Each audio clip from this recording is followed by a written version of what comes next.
Hey everyone, thanks Adam for inviting me to do this. Like he said, I'm from All Saints neighborhood, which is just south of downtown from about 14th to 21st Street. And our east-west boundaries would be Minnesota to 7th Avenue, so going right up to about the Governor Penn's campus. The first thing I just wanted to show you guys that we worked on over the last couple of years is a brand for our neighborhood, a logo project. And this is the official brand or logo of our association. Sorry. So what we were able to do is, I work for an ad agency and we have an internship team every summer. And this was one of their projects. So as pro bono work, I would suggest to any of you guys out there to find an ad agency or a freelancer or a student of graphic design if you guys are interested in doing a logo project, because they're probably looking for experience and for work. So these are the three examples that the internship team came up with. And the great thing about this project was that we sent out a survey online that we promoted, not only just online, because a lot of our neighbors aren't online, but we did send out other forms of communication so that people could go online and vote for their favorite. And number 3 was chosen. The design is actually taken from the cupola, which is an architectural element on the All Saints Historic School, which is the Touch Market All Saints building. So we wanted to tie it into the neighborhood in some way like that, and everyone really was drawn to that design. And then we also came up with the color pink for variety because of the pink quartzite, which is so indicative of not only Sioux Falls, but the All Saints School as well. This is a picture of that architectural element that really drove the design. And then we were able to print decals, and the city's grant program didn't pay for that. We had donations from a few of us, pooled our money together and printed those, and we still have some that we give away or that we try to sell. And then we had these t-shirts made as well, and we sold those. So that was a really great project for us because it really, it seemed to really gel the identity of our neighborhood. We're able to put this logo in whatever communications that we're doing. And it like, you know, with any brand like Coca-Cola or even the city of Sioux Falls, they have a logo, they have a seal. It just gives that visual identity to who we are. The second project I just wanted to share with you was the Street Mural Project, which was one of the funded projects that we had with the city this year. We hired this guy, who again is one of my coworkers at the ad agency I work for, John Boylan. And we worked with Norbert Paints. They were very, very generous to us. And so the dollars that we got from our grant project that we set aside for it, almost all of those dollars went to pay John.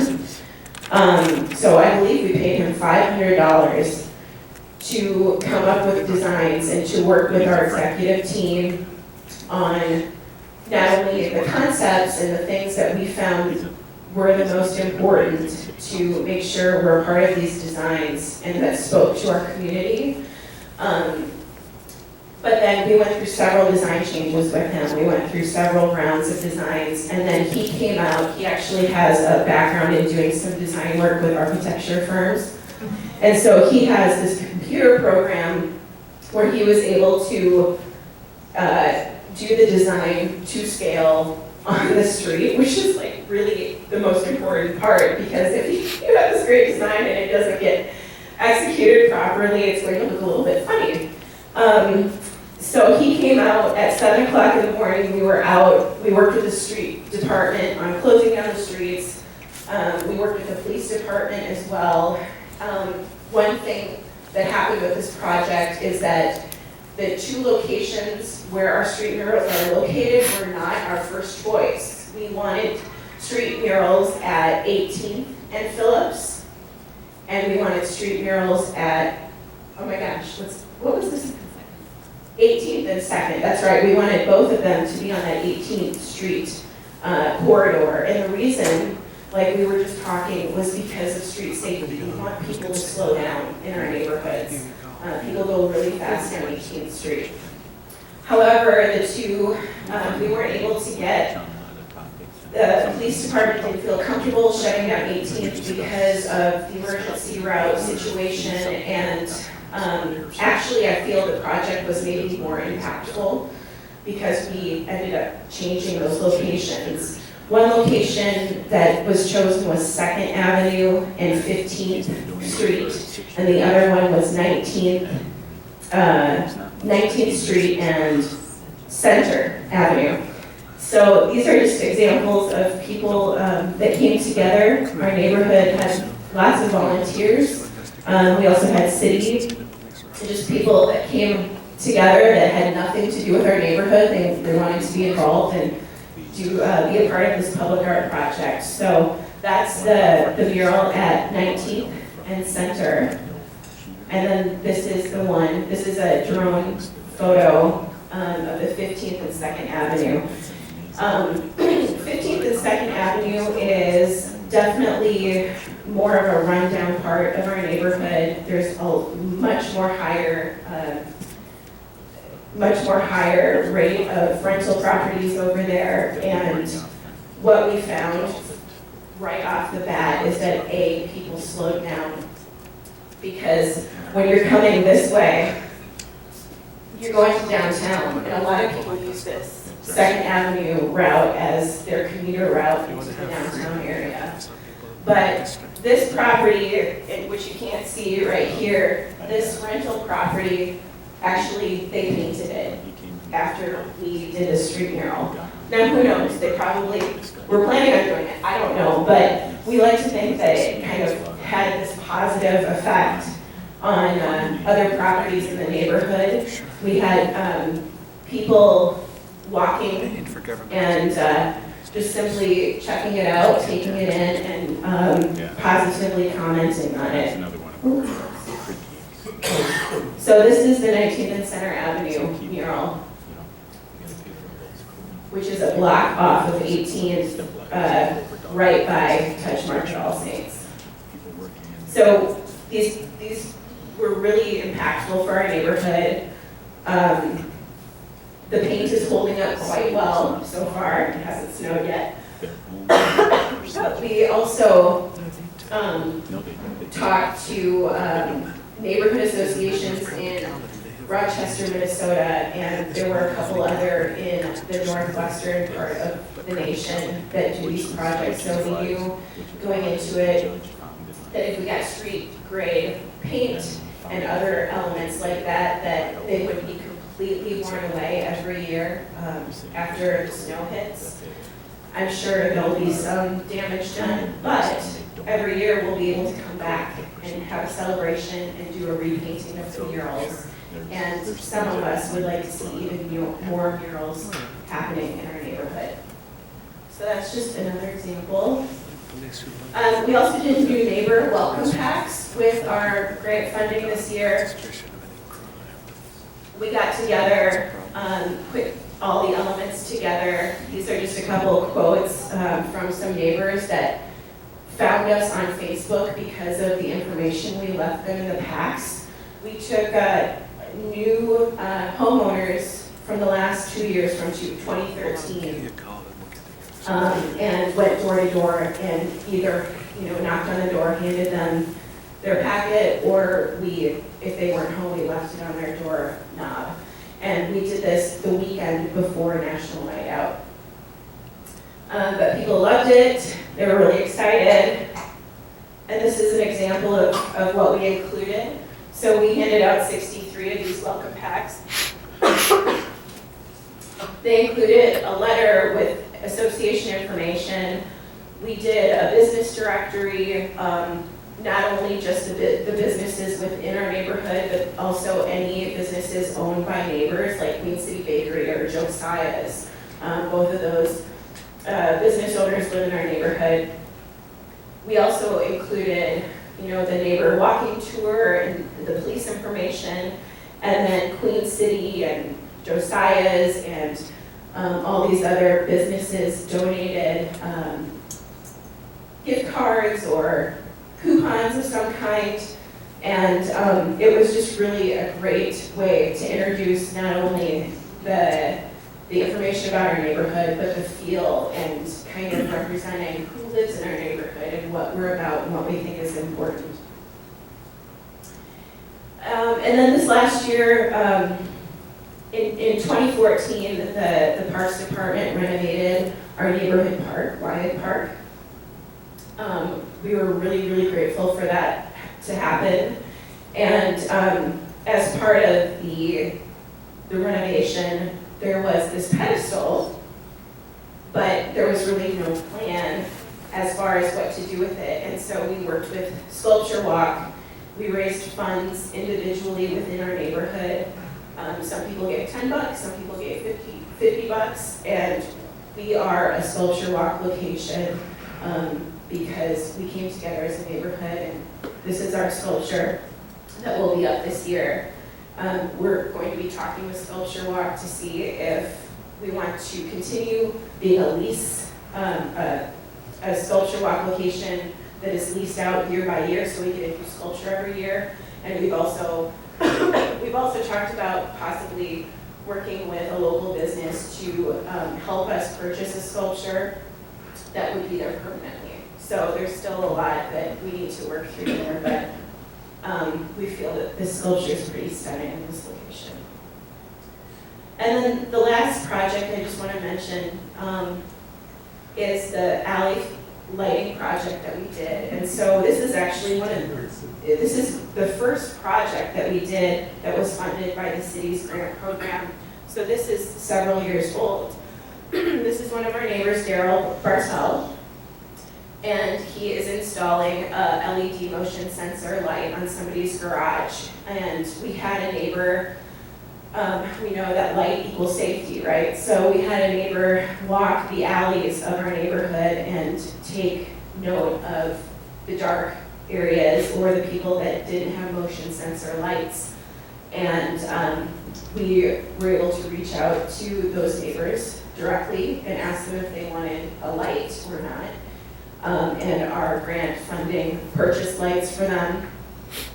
They're battery operated, so you didn't need a hard electrical outlet or all that stuff that has to happen sometimes. And as an extension of this program, we had several of our neighbors go out with the city just a month or so ago, and they did a lighting audit for our entire neighborhood. And so it's kind of an extension of this project where they drove the streets and the alleys to add lights to our neighborhood. And I know that there are a couple other neighborhoods that have gone through that process as well. So we're just trying to increase the safety of our neighborhood in general by adding more and more light. So that's all I have for you. Just a couple examples. Thank you.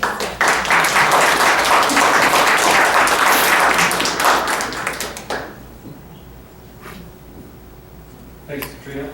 Lots of great things happening in All Saints. Next up, we have Bev Oliver, formerly with the Cathedral neighborhood. Bev has recently moved. Well, we won't hold that against you. Get up here.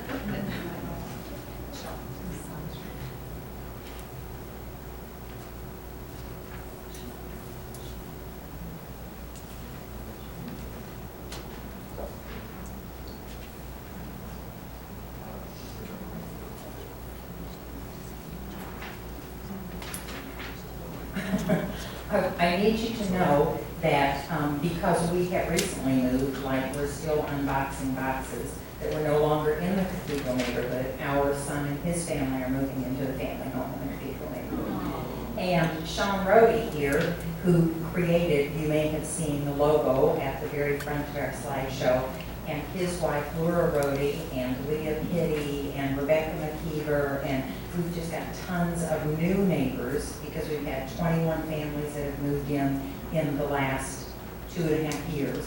And so the enthusiasm of the young folks has got us going, and Sean's going to begin, and then I'll wrap up. Thanks, Ed. My name is Sean Rohde. I'm going to fill in for my wife. She was going to speak today, but she had another commitment. Being this the neighborhood summit, I just wanted to start out by talking about a neighbor and a friend of mine who had passed away last week in a car accident. His name was Lincoln Duncan, and he was, for me, he was the glue in our neighborhood, in our little corner of the neighborhood. His garage and my garage faced each other in an alley between 8th and 9th Street. So I got to see Lincoln quite regularly. He was the guy who kept the neighborhood alive. He talked to his neighbors. He helped out with projects. I never had to call Lincoln if I knew he was home because I just opened my garage door. And in about an hour, he'd wander through and see what I was moving. This is the kind of guy he was. He was the type of guy who took a neighborhood and turned it into a community. And I wish we had Lincoln Duncans in all of our neighborhoods. Laura and I have lived at our current residence just outside of the Cathedral District for about 10 years now. And I've lived in the neighborhood for almost 20 years back in my college. So I've seen, witness to the important improvements to our neighborhood. It's been fantastic. And I'm also privileged to be part of the association. And we look forward to what the association is going to do and spearhead and make changes in our community. Bev and Jim Oliver, for all the efforts that they've done, can we just get those guys up front?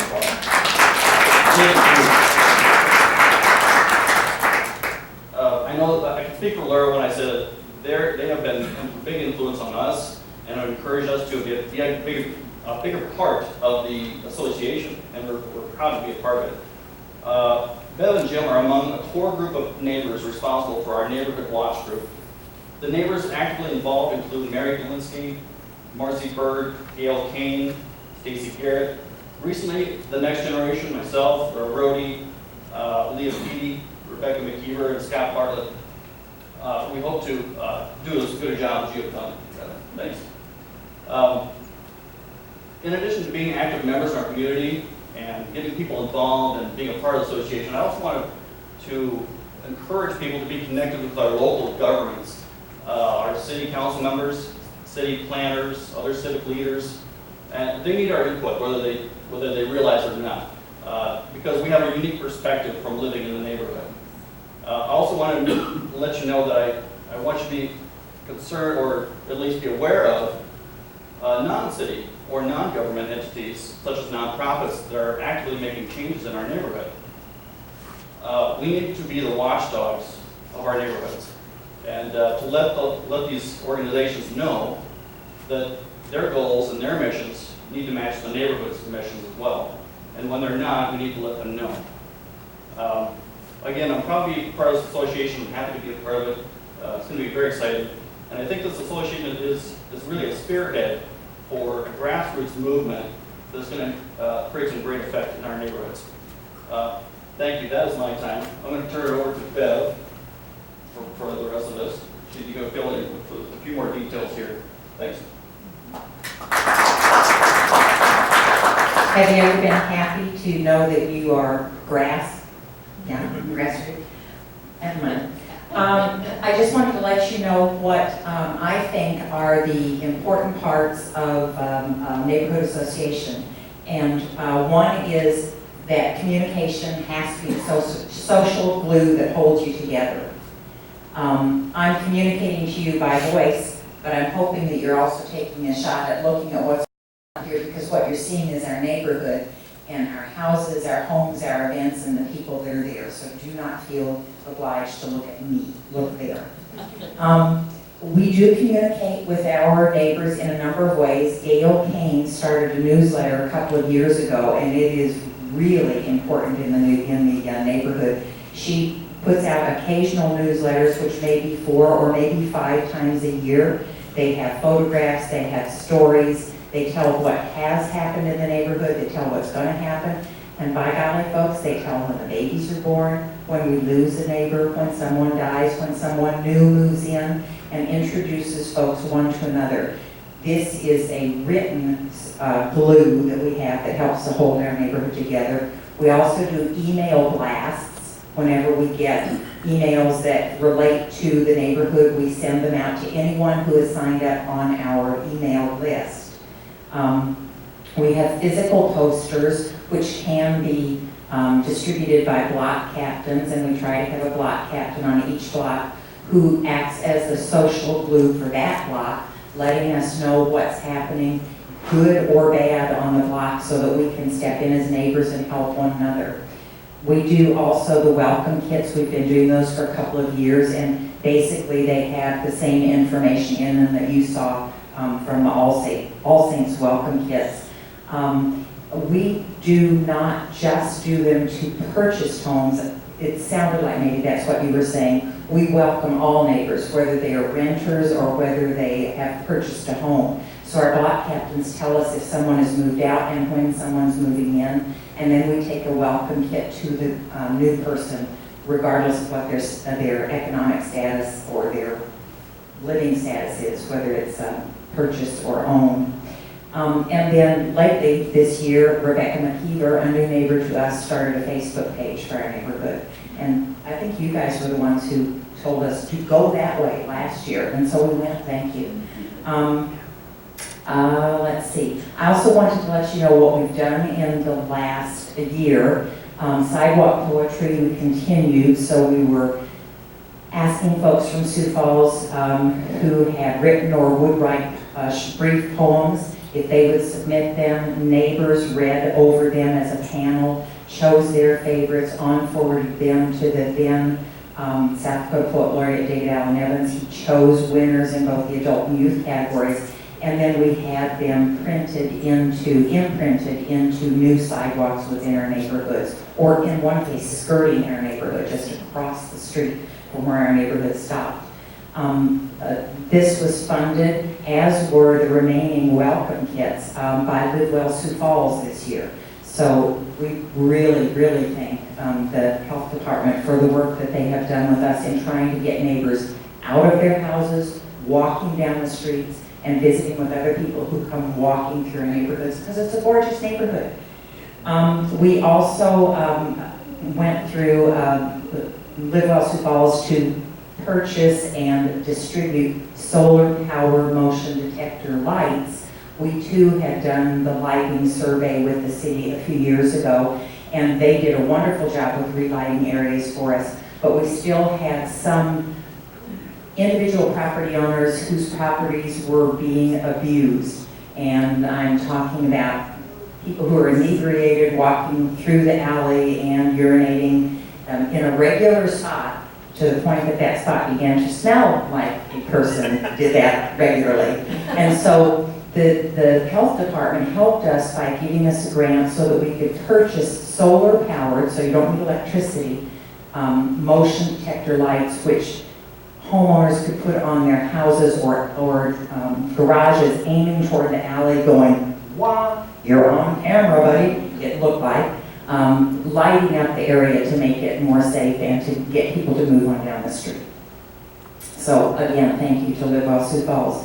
Then in order to glue the neighborhood together socially, we had a neighborhood women's charity bunco this autumn. We just finished that. And the idea was everybody contributes $5 to come and play bunco, and it's just a stupid little game that you roll the dice, and whoever comes up as the winner got to choose who the monies that were donated were given to. So everybody came with an idea of what charity they wanted money donated to, and the winner of the bunco got to choose that. And she actually chose the Anna Meals on Wheels, which I had just read about a couple weeks before. The last thing, we were fortunate to receive by the Sioux Falls Board of Historic Preservation the 2015 Mayor's Historic Preservation Award. And I have to, it was a surprise, it blew me away, I hadn't even heard about it. but it's for residents in a neighborhood who continue to maintain and enhance the livability of a neighborhood. And that just shows that you have a lot of neighbors who are working on it. So you may or may not have lots of neighbors who come regularly to your meetings, but as long as you keep that the communication going with all of your neighbors, and as long as you individually ask the particular neighbor that you think might be able to accomplish a task, you will have everybody participating in one way or another. But folks, it takes years. You and I know that. It takes years. Just be confident, be positive, be optimistic, because it does work.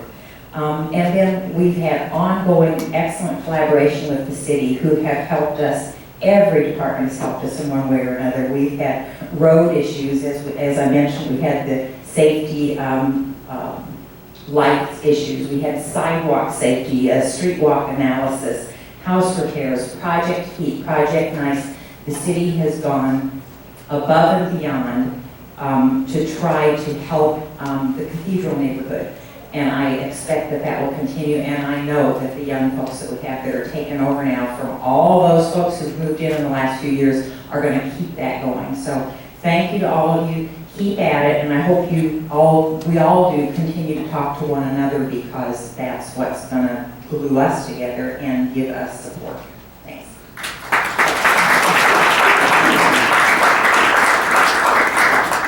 Thank you, Bev and Jim. You guys are certainly going to be missed in the neighborhood. We'll create a new neighborhood association where you're living and get things moving over there. Next up, we have Mr. John Paulson and Kylie Keisner to talk about the Buchanan Park Neighborhood Association. You do have some evaluations on the table in front of you. When you have an opportunity, please fill those out, and you can leave them on the table, or you can submit them in the drop box right outside the back door there.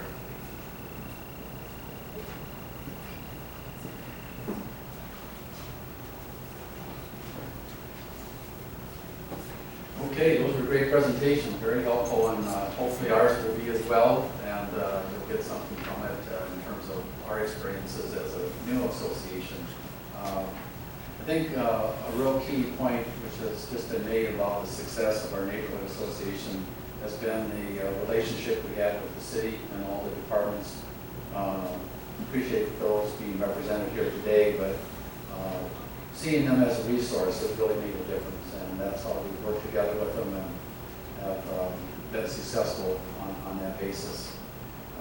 If you look at our history, it goes back over 100 years ago to a very generous person named Helen McKinnon. And if you think about success, she had a lot to do with that, obviously, by donating 20 acres to create Buchanan Park, which is a central feature of our neighborhood. She was assisted in that regard by the founder, if you will, of the Sioux Falls Park System, and that was E.A. Sherman. And together they made it possible for Sioux Falls to have a beautiful park, and we're fortunate to live in that neighborhood, and it is a central feature that affects all that we do. The park did come to be, and our historic history is something that we honor and want to sustain as an association, and that's one of our central themes. The next slide will help us move on here to what our profile is as a historic neighborhood, and what I'd like to have Kylie do is just comment a little bit about how did our association come about with regards to those items listed there. Yep.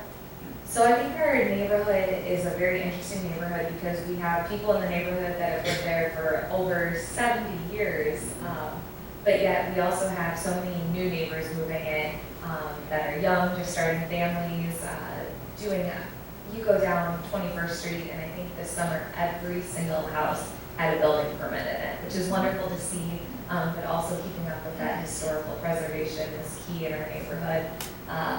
But one of our main points in the neighborhood is really promoting hospitality, getting to know all of those people around us is just a key part of what we're trying to accomplish. Okay, just a little profile on our organization. You can see that we've worked to develop relationships with the city, in particular and have followed an informal structure. That was what was most comfortable to our group, and so we do adhere to that. We don't have dues. We do project fundraising. Haven't taken public positions. Work more individually, directly with the city. We share some relationships, which we're glad to have in regards to the All Saints organization and the Longfellow Center, and I think those are real assets for us. Out of the 400 households in our boundary area, if you will, we have 120 of those that are members. Okay, Kylie mentioned this, and the purpose primarily for our organization has been hospitality, promoting that as well as the beauty and historic character of our neighborhood. We work with the city on projects of mutual interest with them. Obviously, the park is city property, so anything in regards to that is directly tied to our relationship with the city. And we've really emphasized informing and engaging our members in who to contact. You have those sheets on your table, and that really is important, I think, for everybody individually to know they can pick up the phone and call and get a question answered.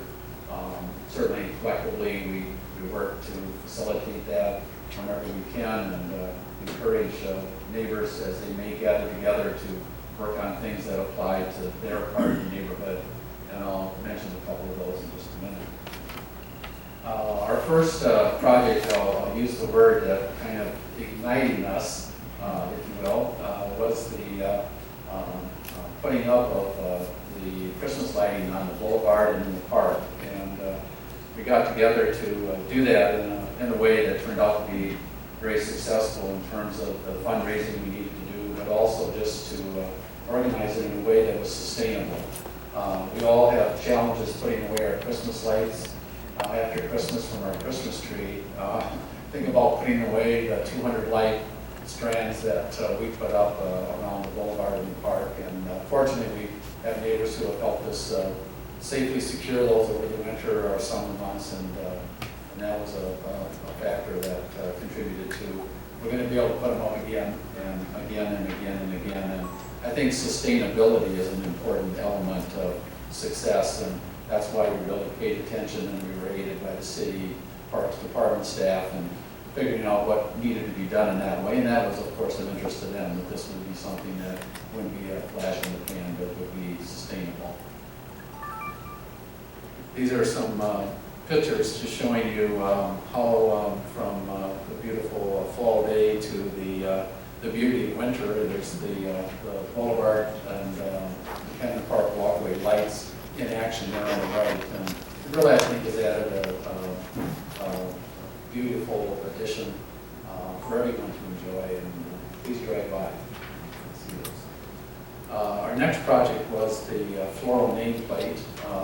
If you go up Sioux Falls in the 40s, 50s, 60s even, there was something in the park called the floral nameplate that spelled out McKinnon Park, and we wanted to return that to our park and put together a project involving a number of different pieces, contracting and the relationships, again, with the Parks Department were key to that. But hopefully you've seen it. If not, come back next spring and enjoy it. It's a feature that is quite historical, as you would see on that last slide. But those other pictures obviously illustrate that this is something we worked on together. John, can I ask a question? Is there a metal frame around each letter? There is. Okay. That was part of the sustainability. We can plant inside those each year, and it really made a difference. Otherwise, that would be a very challenging process. John, I have a question for you. Are you using like a sedum within there so it grows very uniform and really makes your letters sharp? We use salvia, and again, a good partnership with the McKinnon Park Garden team was really important. Sarah Munt is excellent, and that's why the park is so beautiful, is how hard they work, and they advised us on that. But it was red salvia. It looks very nice. Very good. Good. Okay. I wanted to have Kylie talk a little bit about the other important development, and that's the neighborhood potluck. So the neighborhood potluck this year was our first annual, and I think we'll just keep doing it every summer. But what we did is we just made really simple flyers, just black and white, delivered them to all the neighbors. We had no idea what we were going to expect for attendance. I thought we were going to be lucky with maybe 30 to 40 people. However, we did it on a Sunday night, which was a risk, but it ended up being beautiful outside. We did 5 o'clock, and we had 150 of our neighbors show up to the potluck, which was fine because everyone brought a dish to share, so we weren't low on food or anything like that. But people of all ages came again. It was a great way of old and young. We had strollers pulling up with every type of food dish. I think we had 3 rows of food. I mean, it was unbelievable. So that was just fun. But the other thing that we got to do is we got to, again, work with the city in our park, had a construction project on the 4th coming up, so it was a really good way to tie in fun with actually being informative of what the street project was going to entail, how it was going to impact neighbors, and just create that open engagement. So huge success. I would recommend it to everyone. Super easy too.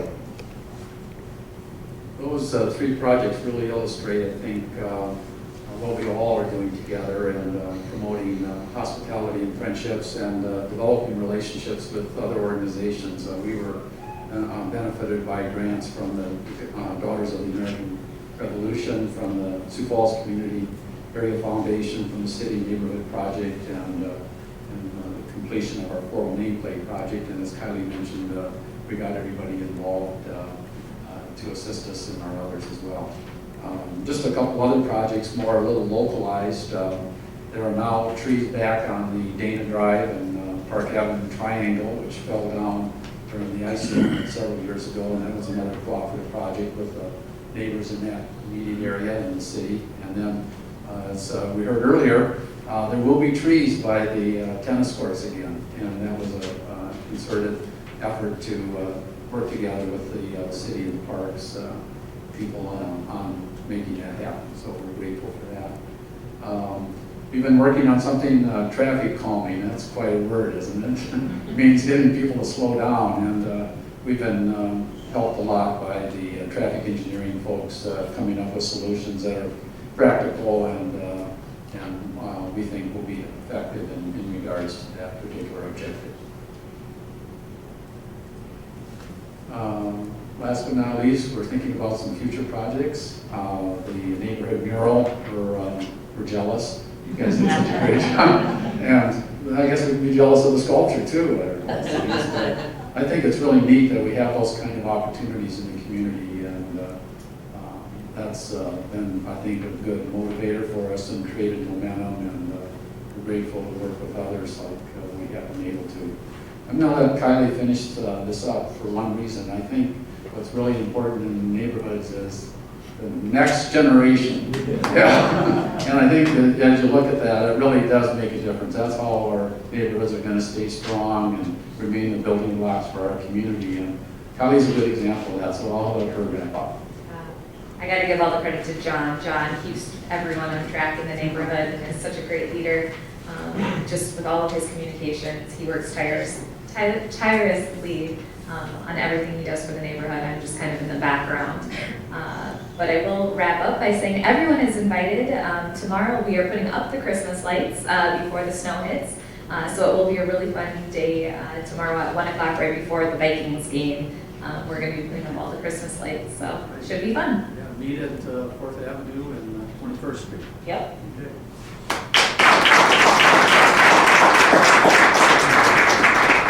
Thank you, friends of McKenna Park Neighborhood Association. That is a wrap for the morning session. So let's take a little break and we'll meet back in here at 12:15 for Mr. Bob Yep's Preservation Summit. We will have some snacks across the hallway that will be open in just a few minutes. So make sure you get some refreshments and some nourishment so you're